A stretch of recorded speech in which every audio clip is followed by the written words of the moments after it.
everybody, today we'll be discussing butane lighters and how they work. Now, when you look at a butane lighter, you would think that through a tube inside of the tank that the butane is sucked up through the bottom, taken into the tube, into a compartment, where this little wheel here causes a spark and ignites the flame. This may seem pretty plausible, but it does not explain how the butane lighter can be turned upside down and still cause a flame to happen. We learned through experiments that instead of a tube, the butane lighter has a wick that absorbs the liquid at all locations of the tank. From this wick, the liquid is taken up into the compartment, or the middle case, and the spark wheel hits the stone, causes a spark, and the gas is then ignited. The wick lid holds the wick in place so it can go into the compartment, and the lever releases the gas into the middle case where it can be ignited into a flame. As you can see through our lighter, we took it apart and observed all the portions. This is our tank, which still contains our wick, but we also still have our igniting wheel and our wick holder and the lever. Other parts that are also here are the spring and the small device that holds the wheel in place. And here we have a video showing exactly what happens whenever you attempt to turn it upside down. Rather than stopping the ignition, the lighter will continue to emit a flame.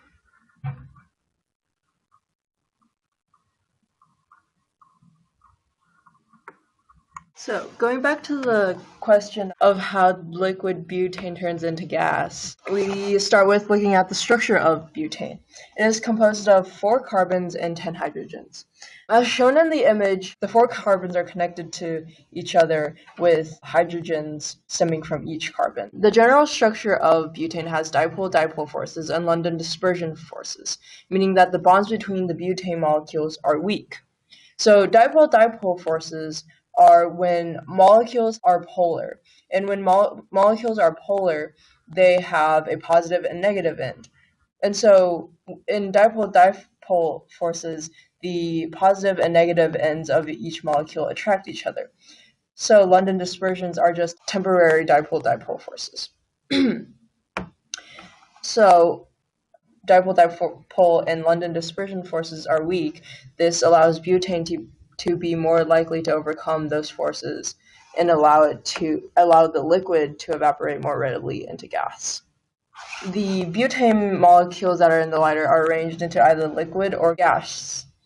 The visible fluid from the container in the liquid butane is kept at the liquid phase by the higher pressure within the lighter than the outside pressure. Molecules of the substance are kept at their particular phases by the pressure and temperature of the air around them. When the pressure is removed, though, the butane has a chance that one of the molecules near the surface will fly loose and escape. This chance is increased dramatically as the pressure remains consistently lower. With this knowledge, it can be inferred that the lever on the lighter opens the compartment to the gaseous butane, thus decreasing the pressure of the liquid in the butane in the tank. So, the high tendency for the molecules to escape as a result of weak intermolecular forces is a common trait of molecules with higher vapor pressure. And vapor pressure is a pressure increase constant at equilibrium and constant pressure. It is dependent upon the magnitude of intermolecular forces present and on the temperature. Another property indicates that when vapor pressure of a liquid increases to a point where it becomes equal to the external pressure, phase transition will occur. This movement towards equilibrium is what causes butane phase transition from liquid to gas. Alright, so using the phase diagram of butane, this is how we're going to discuss how the liquid butane within the tank transforms or phase transitions to a gas, which can then be ignited by the spark. So, as indicated in the above phase diagram, butane under normal conditions is in a state of equilibrium between gas and liquid at a pressure of 1 atm and temperature of negative 0.5 degrees Celsius. So right here.